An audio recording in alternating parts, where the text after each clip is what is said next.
They crafted her as one would mold a crystal chalice, never to be touched. Margarita Teresa was born from a tree that loved itself. Its branches intertwined incestuously, closing off the sky, the windows, the future. Even before her first cry, her flesh already carried the echo of a destiny rotting inside, a legacy that could not be seen, but screamed beneath her skin. In her, royal blood was not a privilege. It was a prison. In the gilded halls of Vienna and Madrid, where incense mingled with the smell of sick bodies, she was the offering. A child promised not to freedom, but to repetition. A mirror of other mirrors, multiplying the same features, the same names, the same tragedies. In every delicate feature, the price of centuries of power kept between cousins, between siblings, between silence, was hidden. There was no innocence in her white dress. It was a veil of disguised mourning. Her every step through the royal tapestries was watched by eyes that did not see her as a person, but as a genetic mission. Margarita was the sick flower of a doomed garden, watered by secret pacts and poisoned embraces. A child's soul trapped in a body made for politics, and for pain. She smiled in portraits. But in her bones, the empire slowly rotted away. In an attempt to keep the throne pure, they raised a daughter with clipped wings. Her veins told stories she would never understand, but which would devour her whole. The story of Margarita Teresa is a disturbing whisper, an echo that returns, a legacy that weighs more than the crown. Get ready to walk through corridors where beauty and degeneration dance together, where love was corrupted by the fear of losing the throne, where a girl became a tragic symbol of a bloodline that closed in on itself, until it suffocated. Like this video to support our channel, and comment, blood that closes in on itself becomes a curse. She was too young to understand what lay behind the scent of imperial flowers, but the walls around her already whispered, with their cold stones and narrow windows, that being born a princess was not a blessing, it was a sentence. Margarita Teresa was nurtured as if she were a rare relic, but the soil where her roots were planted was already rotten with repeated blood. The arms that cradled her bore the same features as the faces hanging on the walls. Uncles who were fathers, cousins who were brothers, grandparents who looked at each other as if in distorted mirrors. The genealogy of royalty was not a line. It was a circle that closed in tighter and tighter, squeezing the lungs of the descendants. Inside herself, the girl carried an invisible map of accumulated mistakes. Words of love were whispered by mouths that repeated old promises, not out of affection, but out of duty. And in every gesture of tenderness, there was the poison of habit, a kiss on the forehead that resembled a pact, not an affectionate gesture. Her body grew with difficulty. Her legs were fragile, her shoulders hunched, her face almost angelic, but disturbing, like a doll watching in silence. It wasn't a malformation. It was the memory of blood crying out for air. Margarita Teresa was beautiful in an uncomfortable way, like a flower born under radioactive snow. In the halls, the mirrors did not reflect reality. They only returned the illusion of continuity. "We are pure," said the portraits. But there was something wrong with the reflection, a dull gleam in the eyes, a thick silence between the words. The court was not made of laughter, but of suffocating protocols and an unspoken expectation. Survive, and continue the cycle. She never ran free through open fields. Her world was embroidered with gold and surrounded by porcelain bars. Every step was measured, every expression observed. Freedom was a concept buried under generations of blood alliances. And the future was a rearview mirror. The doctors spoke in vague terms, but their eyes, as they looked at the girl's body, revealed fear, as if they saw in her the accumulation of secrets that refused to die. Margarita Teresa was not just a royal child.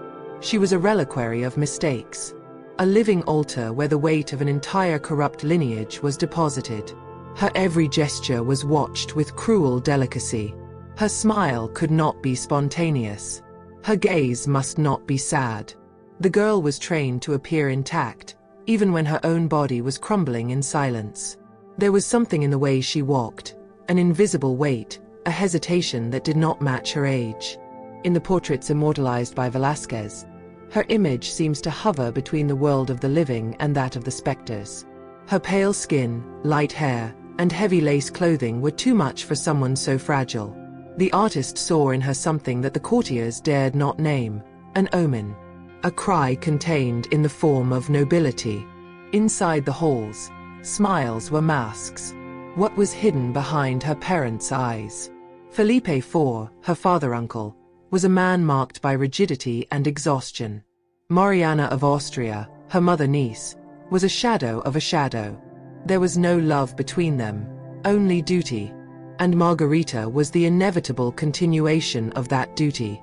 She had no normal siblings. She had duplicate ancestors. She had mirrors, but no windows. The blood that ran through her veins was a labyrinth where names repeated themselves like spells. The House of Habsburg did not produce offspring. It produced distorted reflections of itself. Little by little, Margarita's body began to show signs. Slow speech, stunted growth, recurring illnesses. It was as if time hesitated to inhabit her, as if her body were a palace haunted by invisible presences. She existed, but not entirely. No one dared to utter the word that hung over everyone: degeneration. It was forbidden to associate decadence with the lineage. But behind the scenes, the whispering was constant. The royal children died too young, or they lived too long, trapped in bodies that did not match the royalty of their titles. And yet, she was promised. From an early age, her name was tied to a new pact, a new marriage, another attempt to keep the throne intact. The girl who barely knew the world was already being pushed toward another mirror, another relative, another cycle. Margarita did not belong to herself. She was the property of a sick empire. She was sent away, but not to escape, only to repeat. The fate that had so deformed her now pushed her into another golden cell. Her fiancé was her maternal uncle, Leopold I. Love was not a requirement, only genetic compatibility. If there was anything compatible left after so many cycles of closed blood. At 15, Margarita Teresa crossed borders as if she were crossing the very womb of time. Her eyes bore the weariness of generations. Her health, fragile as crystal under tension, did not concern the architects of the empire. The important thing was that she served, that she gave birth, that she perpetuated. On her wedding night, there was no intimate celebration. There was a ceremony, a rite, and a thick, almost sacred silence. Her cries, if there were any, did not reach the world. They were swallowed up by centuries-old tapestries, thick marble chambers, and veils.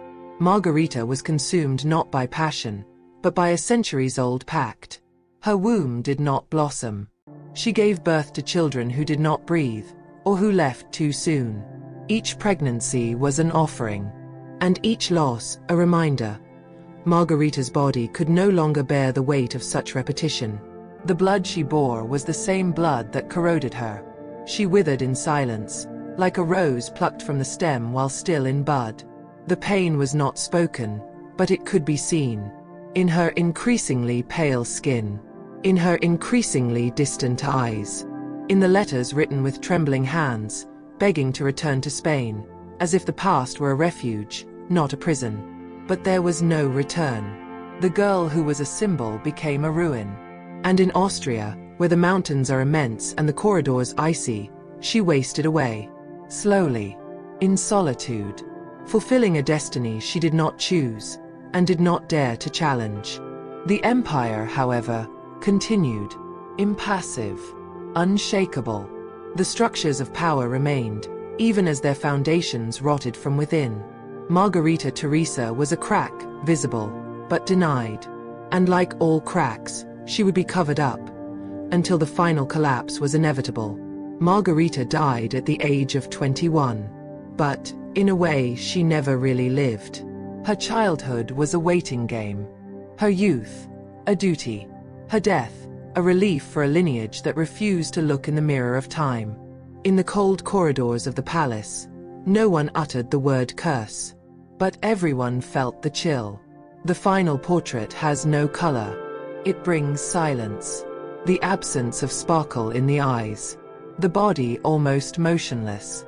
The dress like a shroud. Margarita was not only a victim of inbreeding. She was a victim of the idea of purity taken to the extreme.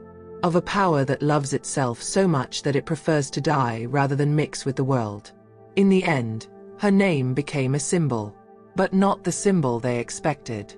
Not of continuity, but of decay. Of warning. Of ruin. Her childlike face remains alive in museums, but few look deep enough to see what lies behind it. The memory of an empire that refused to evolve. Her bones rest among kings and emperors.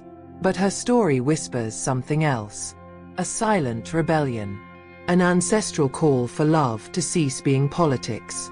So that blood is not destiny. So that no child is ever again forced to sacrifice themselves for fear of losing power. The real tragedy is not incest, disease, or early death. It is silence. It is repetition. It is the refusal to break the cycle. Margarita Teresa had no choice. But we do. We can look at history and hear what it is trying to say, even when it whispers. Looking at her is like looking into an ancestral mirror. And asking, how many secrets does blood carry before it implodes? How many hidden pacts lie behind each inheritance? May this story not only be remembered, may it be felt. May it force us to think about what we leave behind when we prioritize name above soul, power above affection, tradition above life. And so, Margarita Teresa, the girl made of cracked porcelain, may finally rest. And perhaps that is Margarita's greatest cry, the one that was never heard. The pain that was not written in letters, that was not allowed in public tears, but that still lingers, cold, between columns and portraits, like a veil that refuses to fall. She did not ask to be a symbol. She was turned into a scar by an empire that confused purity with isolation, power with repetition, continuity with punishment. History closes like a circle, like a snake devouring its own tail. Margarita Teresa's body was the last fold in this spiral, too small, too fragile, too silent to resist. But even so, there in her ruin, there is a whisper of lucidity. As if her early death were the crack of wood before the collapse of the structure. There is something sacred about bodies that break patterns, even unintentionally. Something ancestral. Like a crack that runs through a stained glass window, and through which a ray of light enters for the first time. Margarita didn't know it, but as she fell apart, she left a crack. A space through which the world can see, and perhaps choose differently. If her life was repetition, her death was rupture. Not because of its grandeur, but because of its silent denunciation, its visible exhaustion. Because of the realization that even the oldest castles rot from within when they refuse to breathe new air. What killed her was not poison. It was a system. A blind legacy that was recited like a mantra, until the flesh could take no more. Now imagine a mirror. Not one of those that reflect what we want to see, but a mirror of stone, rough, unbreakable, that reveals what has always been avoided. Margarita Teresa is that mirror. And each of us, when we look at it, feels something tremble inside. Because it's not just about kings and queens. It's also about what we repeat in silence. Family patterns, invisible pacts, inherited stories that we carry without realizing it. The decline of royalty did not begin with wars. It began in the womb. In the marital beds where love was replaced by strategy. In decisions made to protect the name, but which destroyed souls. And how many Margaritas still exist today, in other forms? How many of us still serve structures that demand our very essence as payment? May this story serve as a mirror and a wound. Like a dried flower that still retains its scent. May we look at it not with curiosity, but with reverence. Because there is something deeply human in the tragedy of those who were sacrificed by the fear of those who came before them. If this story touched you, subscribe to the channel. Help us continue telling the stories that time has tried to silence. Comment below, I am the end of a story I did not choose.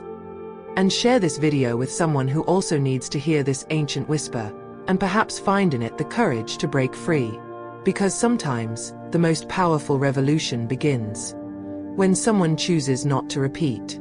Echoes of blood build castles, but it is in the silence of pain that empires fall.